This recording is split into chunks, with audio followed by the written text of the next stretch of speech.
Hello and welcome to our Midweek podcast here at First Baptist Church, Sweetwater. My name is T. Hamilton. I'm the pastor here, and this is my good friend, Molly Brock. Molly Brock. You're wearing a P3 shirt today. I am. You want to know what's fun about that? I mean, P3's fun. P3's fun. You want to know what's random about that? Y'all are having a P3 planning meeting? Yesterday in staff meeting, we talked about P3. See, I didn't really know, but I could take a guess because Context clues? Yeah. So we're possibly rolling out some really big changes to P3 this year. And this Sunday, we're going to introduce some of those big changes. I love it. And so we'll see. We're excited about it, about the possibilities. We'll see what happens. It's going to be good. It's always fun for little changes. And for those that don't know, P3 is our summer ministry in the parks. It's outdoor. It's like if you went to Vacation Bible School as a kid or you know what that is, it's a Vacation Bible School that we do outside. We do it in the parks. We go to the community as opposed to saying, y'all come, we go.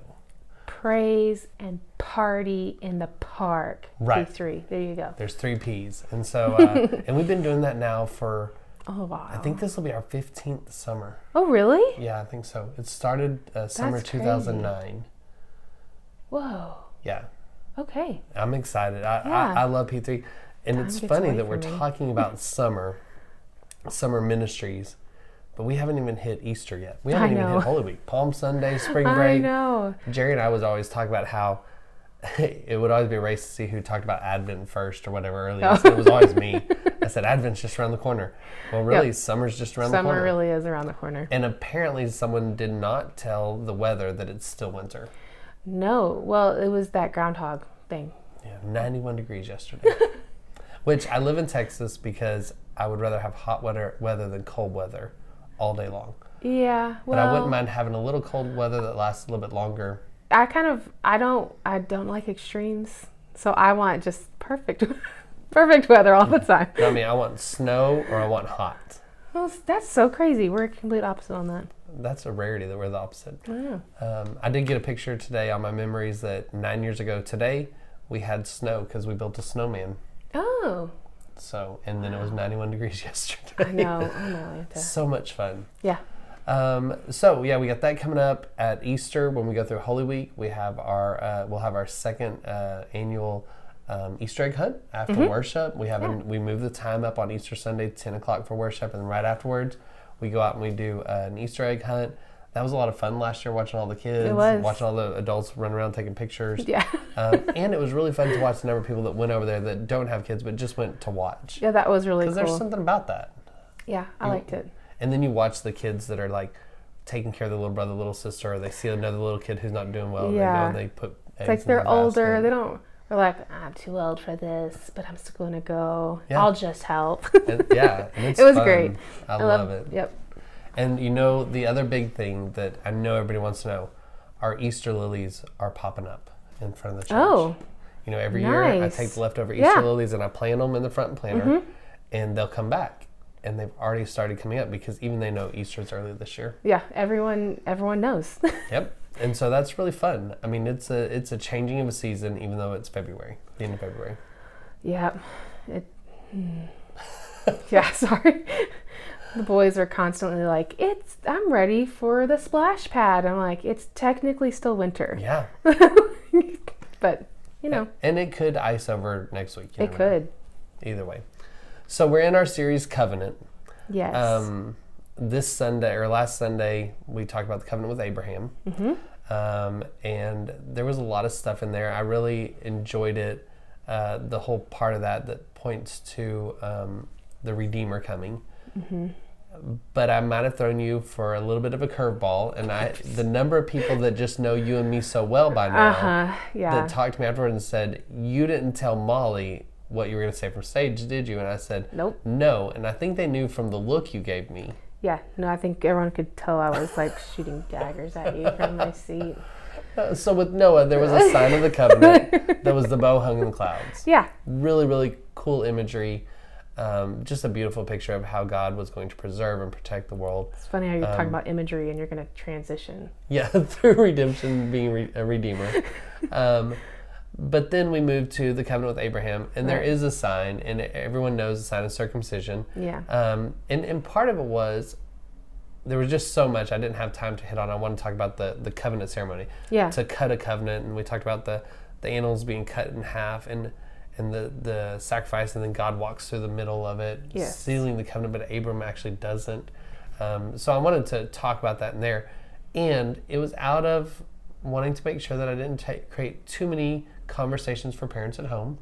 Which is appreciated. See, there you go. It is appreciated. And I kind of just ran through it and said, there is a sign with this covenant, the sign of circumcision, and we'll talk about that more on the podcast this week. Yep. And so I was trying to it. help, but then I knew not to look at you because I knew that was going to be a surprise. So part of it you were happy because you didn't have to have that conversation at Right. home. Yeah. But the other part, we were going to talk about it today. Yeah. It's a really, just like the sign with Noah, that sign has more to it if we know the culture in the background. Right. Abraham had spent a lot of time in Egypt. He'd been there, and so he knew the Egyptian culture.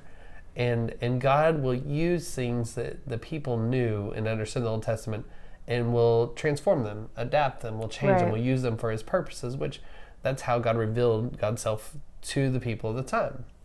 Well, in Egypt, circumcision was a sign of the priesthood. That the priests were the only ones required to be circumcised, and they were considered the sons of the god. The Pharaoh was the god, and so there's this imagery that they had in the background of their understanding from Egypt. And then the sign for Abraham is that not just the priests, but all of your people, as Right. a sign of the covenant, will be circumcised.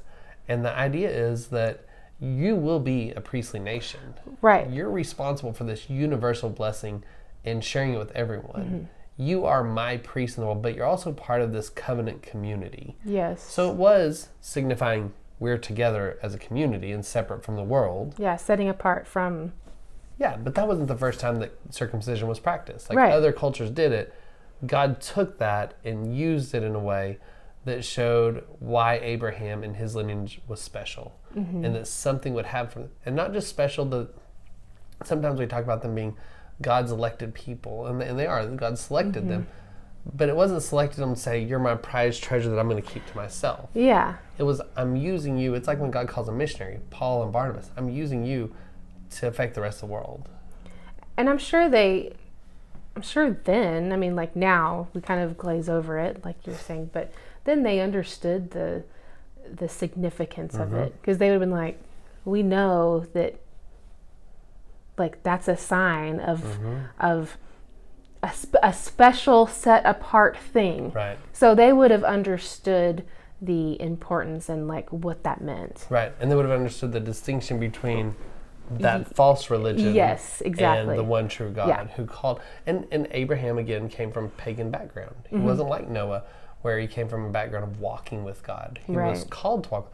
And the more, we talk about Abraham all the time and his faith, and we usually base that faith on the fact that he left his homeland, the fact that he had Isaac late in his life, and then the fact that, well, that's pretty much those two. I guess maybe circumcision, but Well, but then probably also with Isaac later. yeah, the sacrifice, so the potential sacrifice. so it's like, okay, I'm going to do what you say. So, I mean, I think for me, when I think about him and think about his faith, that's probably what I see, where I go to first.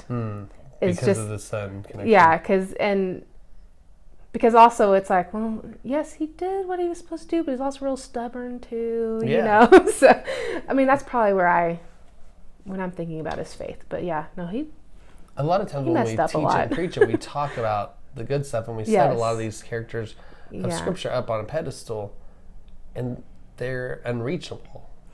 But even Yeah. Abraham, he had a journey of faith, and it shouldn't be expected for us that we just all of a sudden we're just perfect and we know it all. I think I love that. Okay, I love that we're really getting into the nitty gritty of the Old Testament with the youth too, because that's something that I feel like I missed out on. Maybe I just wasn't paying attention when I was in youth, but it's just possible. But I feel like I kind of missed out on that. Like, it was never like we never really got into all of the characteristics of these individuals. So, yeah, I didn't feel like I had the full picture at that age. Right. Not saying you have to, but I think it's great that we are showing like, look, they're not perfect either. You're not perfect either. You're gonna mess up too. Yeah. A lot. I think it's so important to take that whole of Scripture, but I lean towards the New Testament, specifically the Gospels. Yeah. That's where, because ultimately, that's where Jesus is. That's where Jesus reveals who God is from the Old Testament. Otherwise, if you don't look at that, then you think, well, God's this angry warrior, despot, king God who's just kind of like Zeus ready to smite you. Well, that's what it looks like. Well, and I feel like without the Gospels, without Jesus, that picture is that like scary God. That's loud. That's a loud picture, you know. Yeah. But like it all has reason. It points to Jesus. It points to the Gospels, and so like, you can't have one without the other. No, because otherwise you're picking. And I started out the service that way, that we're looking at the covenant so we can get a whole picture of the timeline, the storyline, and the theology of Scripture, because it's so true. I can prove and make almost anything okay by pulling Scripture out. Yeah, but I can't do it by using Jesus. Right. You can't prove anything. You have to look at the whole story of Scripture. And you know, as Baptists, our history in the Southern Baptist Convention kind of proves that point, that you can argue anything that's sin and say it's okay. And that's happened with the foundation of Southern Baptist. But well, I mean, that was a long time ago. But it happens everywhere. I mean, Christians everywhere since forever, they have picked apart what they want and used it the way they want it to serve their purpose, their earthly purpose here. And which that's a whole other podcast. It goes back to Adam and Eve. That woman that you put here with me, right. God, that's a whole other podcast. That serpent, you did it. But yeah. So we get through Noah, creation covenant, Noah's covenant, Abraham's covenant, and that moves forward to the Sinai /Israel /Mosaic covenant, Moses covenant. There we go. That all happened at Mount Sinai, so they're all kind of interchangeable. It's one covenant that ends up having 3 names. And we look forward this week to the 10 Commandments. Now, I'm really bad about throwing questions at you that we don't talk about beforehand. Teague, don't start telling me the list and telling... Kind of a list. We're going to talk about the 10 Commandments this Sunday. Yeah. As they end up being a part of the sign of creating the covenant community again, or reinforcing that. Can you name the 10 Commandments in order? No. Neither can I. No. I'm sorry. As of last summer, I couldn't either. No, I would have... I'm not a good memorizer. So I would have to actually study that to be able to do it in order. Don't study it. But this Sunday, I'm saying this Sunday, everybody who's there, when you leave, you'll be able to say the 10 Commandments in order. You're going to give us a trick? Yep. We're going to have some fun Sunday.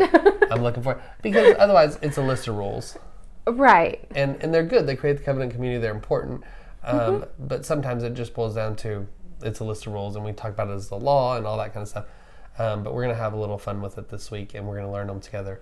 I don't know. If you're a person who knows all 10 Commandments in order, then go ahead and put that in the Facebook notes here on the comments and let us know that you're one of those that does it.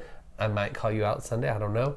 That might stop people from doing it. So I won't call you out Sunday. He's not going to call you out. I won't do it. Our person last week, though, that knew the name for God was Stacy, El Shaddai. Y'all had actually talked about it in youth that Sunday, or this previous Sunday morning, that it was in there. And so that was kind of cool that's it's all working out. Y'all are going through Genesis. We were obviously in Genesis. And so that's going to be going cool through Genesis forever. Yeah, because you got another quarter of it. It's a long book. It's good. Good.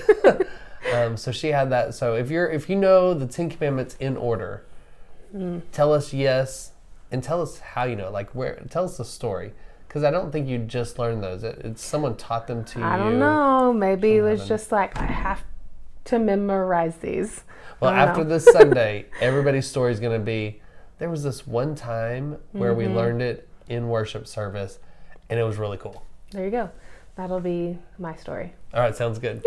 So other than that, that's kind of where we are. We're coming up to spring break quickly. We're gonna Stacy and I will be gone the first Sunday of spring break, which is our kind of our regular of how we do it, and then we'll be back ready to go after that. And spring break's always a fun time. Yeah. Yeah. It's a busy time. It is. And then after that, it's summer, and then after summer, it's Advent. There we go. I said it first. I'm glad. Advent. It's around the corner. Yes. Well, thanks for joining us today for this midweek podcast. We're excited to be able to sit down and talk with you, and we hope that this continues the conversation in your life that was started Sunday, and interact with others. Interact with us about it. We like talking about these things, talking about Bible, church, all that kind of stuff, so definitely let us know in the comments or text us, whatever. We're good. And if you enjoy it, share it. Like, subscribe, all that kind of stuff on YouTube or Facebook. Share it with people that you think might like it. I don't know. We'll see. Yeah, I agree. Definitely share it. Yeah. So we'll see you this Sunday at 10:30 at 213 East 3rd Street here at First Baptist Church. See you then. Bye.